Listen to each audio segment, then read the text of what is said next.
Perspektif Andre Vincent Wenas.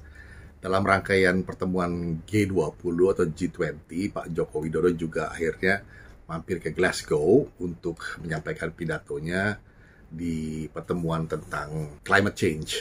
Nah, ada tanggapan yang cukup kritis dari Greenpeace tentang pidato Pak Jokowi terhadap klaim-klaimnya tentang mangrove, tentang deforestasi, dan sebagainya. Kemudian saya menulis tanggapannya, saya beri judul adalah Jokowi, Greenpeace, dan Prinsip Kemanusiaan yang Adil dan Beradab.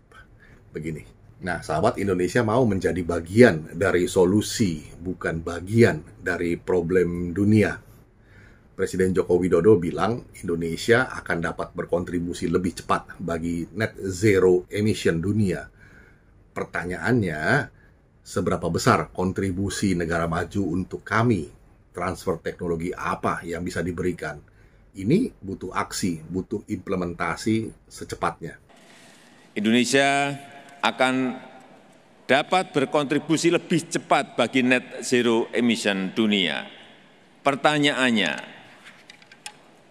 seberapa besar kontribusi negara maju untuk kami? Transfer teknologi apa yang bisa diberikan? Ini butuh aksi, butuh implementasi secepatnya. Itu disampaikannya secara gamblang di depan forum bergengsi KTT COP26 di Glasgow 1 November 2021 yang baru lalu.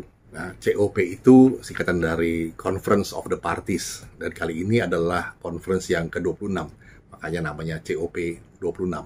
Dua pertanyaan penting Jokowi itu lebih terasa sebagai tantangan aksi kepada negara-negara maju untuk segera beraksi. Jangan cuma NATO atau no action, talk only. Nah, sahabat, mengajukan pertanyaan semacam itu dalam forum internasional tentu butuh kerendahan hati, bukan rendah diri, serta keberanian yang luar biasa. Mengapa begitu? Soal kerendahan hati tentu jelas dengan sendirinya. Seberapa besar kontribusi negara maju untuk kami? Iya, seberapa besar? Cobalah kalian sampaikan dengan gamblang dan rinci. Jangan cuma omong. Dengan segala kerendahan hati kita menyampaikan pertanyaan atau permohonan ini. Kontribusi apa? What? Dan seberapa besar? How much? Lalu kapan? When? Begitu ya. Kalau kalian semua masih mau bernapas dengan lega selama hidup di bumi ini, maka Indonesia yang saat ini juga dianggap menjadi atau dijadikan semacam pabrik oksigen dunia, yang mesti dihargai juga dong. Dihargainya secara politis, itu udah apresiasi, maupun secara ekonomis, valuasi juga dong. Jangan cuma jadi semacam bad Samaritans ala Ha Jun Chang, seorang ekonom Korea Selatan yang menulis buku Bad Samaritans, The Myth of Free Trade and the Secret History of Capitalism tahun 2008 yang lalu. Nah, sahabat bisa cari bukunya dan baca, itu menarik sekali.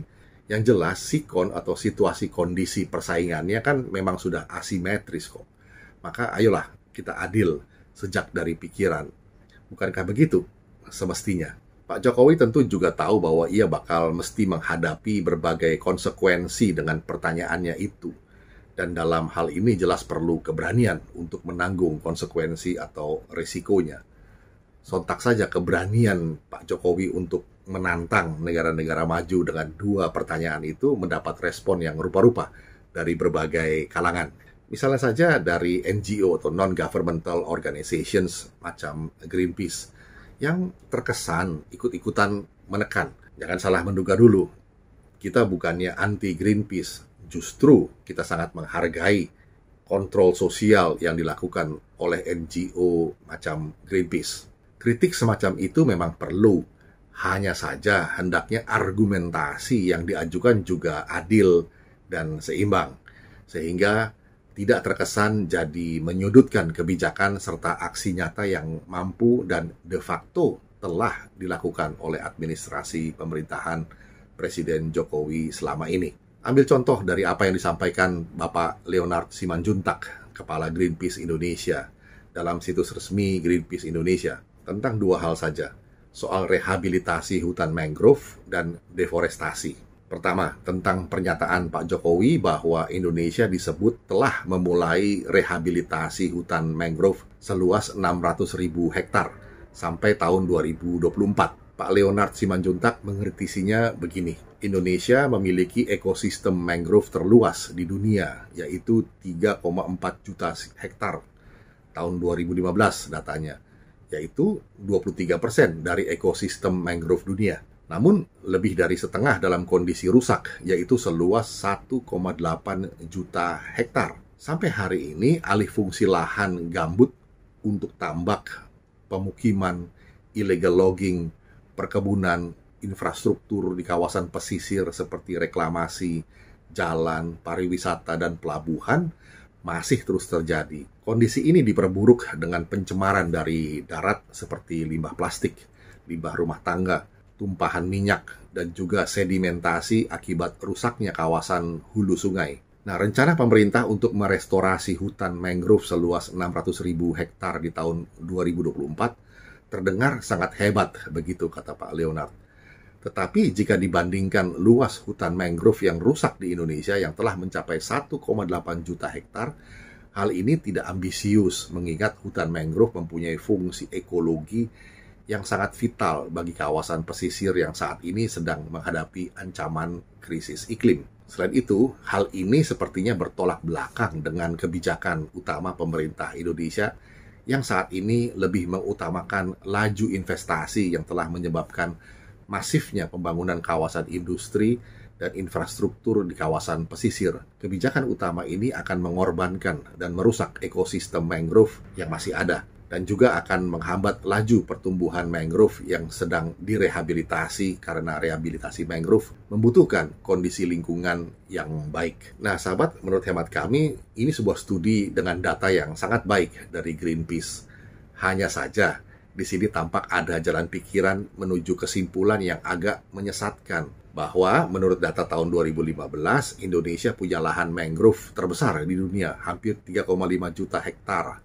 Artinya 23% ekosistem mangrove dunia dan sejumlah 1,8 juta hektar telah rusak. Lalu pertanyaannya begini, siapa yang dulu telah merusaknya dan apakah sekarang, ini yang penting, oleh administrasi Presiden Joko Widodo dari tahun 2014 sampai 2019, periode pertama, plus tahun 2019 sampai nanti tahun 2024, periode keduanya, telah ada upaya yang serius untuk merehabilitasinya. Nah, ini kan pertanyaan yang sebetulnya mudah dijawab. Begini, dari 1,8 juta hektar yang telah rusak, ditargetkan sampai 2024 restorasi atau rehabilitasinya mencapai 600.000 hektar, sekitar 33%. Maka cara pandangnya adalah semestinya bahwa arah kebijakan administrasi Presiden Joko Widodo yang seperti ini, yaitu merehabilitasi, adalah sejalan dengan misi Greenpeace sendiri. Sehingga kebijakan Pak Jokowi ini mestinya terus dilanjutkan sampai rehabilitasinya bisa mencapai 100%. Bukankah begitu? Semestinya. Yang kedua adalah soal rehabilitasi lahan kritis. Presiden Jokowi menyebutkan Indonesia juga telah merehabilitasi 3 juta lahan kritis antara tahun 2010 sampai 2019 yang lalu. Nah, Pak Leonard Simanjuntak, Kepala Greenpeace Indonesia, mengkritisinya dengan narasi begini. Capaian ini perlu dipertanyakan ulang mengingat terdapat peningkatan laju deforestasi seperti yang disebutkan sebelumnya di atas. Padahal Indonesia sudah berkomitmen untuk menekan laju deforestasi. Walaupun ada klaim penurunan laju deforestasi dari pemerintah dalam 2 tahun terakhir, angka itu menjadi kurang berarti karena adanya pergeseran area-area deforestasi dari wilayah barat ke wilayah timur, Papua. Nasib komitmen moratorium sawit yang tidak jelas sampai saat ini menjadi sinyal perlunya peningkatan target perbaikan tata kelola hutan. Hasil analisis Greenpeace Indonesia dan The Tree Map menemukan seluas 3,12 juta hektar perkebunan sawit ilegal dalam kawasan hutan hingga akhir tahun 2019. Setidaknya terdapat 600 perusahaan perkebunan di dalam kawasan hutan dan sekitar 90.200 hektar perkebunan kelapa sawit berada di kawasan hutan konservasi. Kemudian lanjutnya, letak perkebunan kelapa sawit dalam kawasan hutan paling luas berada di Pulau Sumatera 61,5% dan Kalimantan 35,7%. Dari kedua pulau tersebut, terdapat 2 provinsi dengan ekspansi sawit terbesar, yaitu Provinsi Riau 1,2 juta hektar dan Kalimantan Tengah 821.000 lebih hektar. Kedua provinsi ini menyumbang 2/3 dari total nasional. Nah, sahabat, ini lagi. Studi dan data Greenpeace sangat bagus. Hanya saja cara pandangnya jadi terkesan insinuatif, yang jadinya menyesatkan. Jikalau kesalahan policy tentang pembukaan lahan-lahan perkebunan sawit yang asal-asalan seperti itu dibebankan pada administrasi Presiden Jokowi. Sahabat, bisnis sawit ini besarannya ibarat kapal induk yang raksasa. Untuk mengerem atau menghentikannya laju pembukaan lahan-lahan ini, itu perlu jarak atau waktu tempuh yang tidak singkat. Artinya begini, semua sebetulnya sudah tahu soal ini, namun jadi terkesan politis kalau kesalahan masa lalu ini ditimpakan secara semena-mena ke pundak administrasi Presiden Jokowi, ya kan? Ini menyangkut soal izin-izin yang telah diberikan oleh administrasi pemerintahan terdahulu. Nah, ini kita tidak usah sebutkan siapa, nanti ada yang ngambek lagi. Nah, kita masih ingat semua film pendek Harrison Ford, Years of Living Dangerously, yang bercerita tentang deforestasi di Indonesia, kebakaran hutan, dan tentang pembukaan kebun sawit yang brutal di era pemerintahan terdahulu. Lagi kita nggak usah sebut era siapa, nanti ada yang ngambek lagi. Finally, I'm meeting the forestry minister. I have a lot of questions. What's blocking the effort to save that peat forest? The lease of the land from the government. It's not being granted. Why? The Minister of Forestry have to sign this concession rights. Why is Tessanilo almost gone? What about the corruption, the devastation, the complete lack of enforcement? Minister, thank you for taking the time with us. We've been traveling around your country for the past couple of weeks. We have some questions. In the last 15 years, 80% of the forest has been commercially exploited. And when you ask many Indonesians why this has taken place, they say, sir, that there's too strong a connection between business and politics in this country. Yang lain, Anda tahu kita baru berdemokrasi. Tapi saya yakin kita dalam waktu yang panjang mungkin akan terjadi titik yang seimbang. One project to preserve a peatland forest has been seeking approval for many years. The last step in the process is your signature, sir. Will you sign the paper that will allow them to preserve this critical natural resource? Saya kalau tidak salah baru separuh yang disetujui, kira-kira 100.000 hektar.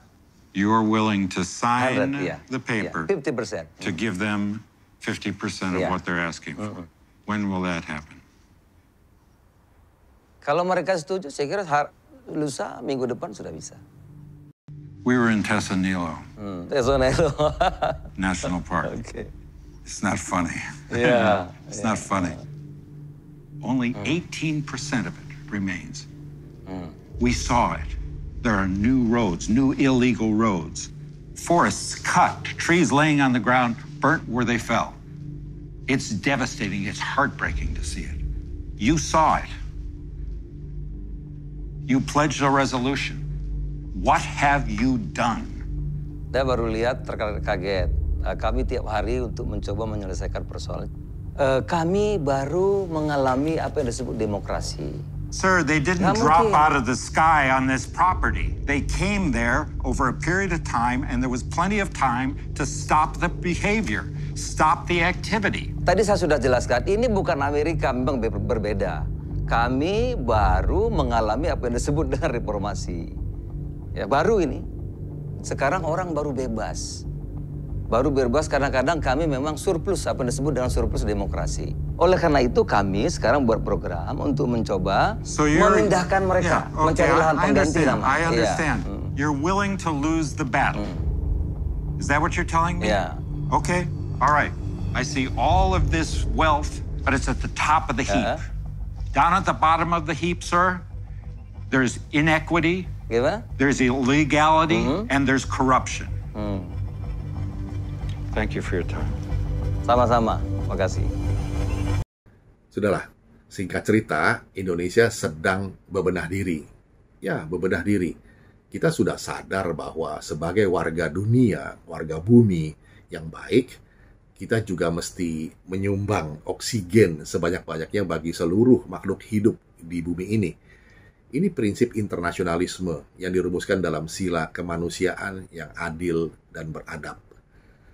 Fakta bahwa kita punya hutan dan ekosistem lingkungan yang bisa berkontribusi banyak itu sudah jelas. Dan jelas pula bahwa selama ini ada pihak-pihak lokal maupun interlokal yang telah ikut mengeksploitasinya dengan tidak adil. Nah, ini sedang terus diperbaiki. Maka sekarang, di tengah upaya kita bebenah diri, kita pun bertanya kepada mereka yang ikut menikmati produksi oksigen dari hutan-hutan kita. Pertanyaannya, seberapa besar kontribusi negara maju untuk kami? Transfer teknologi apa yang bisa diberikan? Ini butuh aksi, butuh implementasi secepatnya. Ya, ini butuh aksi, butuh implementasi secepatnya. Untuk itu butuh kolaborasi. Ya, kerjasama dari semua pihak dengan pikiran yang bersih dan hati yang jujur. Tidak dilumuri kepentingan ala bad Samaritans. Maka kita pun mendukungnya. Ini bukan soal berpihak pada oligarki atau apa, tapi ini soal kemanusiaan yang adil dan beradab. Prinsip internasionalisme yang digaungkan Bung Karno sejak dulu. Demikian sahabat, perspektif kali ini tentang lingkungan hidup, pidato Pak Jokowi di Glasgow dan respon dari teman-teman Greenpeace. Tetap berkarya Greenpeace, maju terus Pak Jokowi. Kita jumpa lagi di session berikutnya. Terima kasih.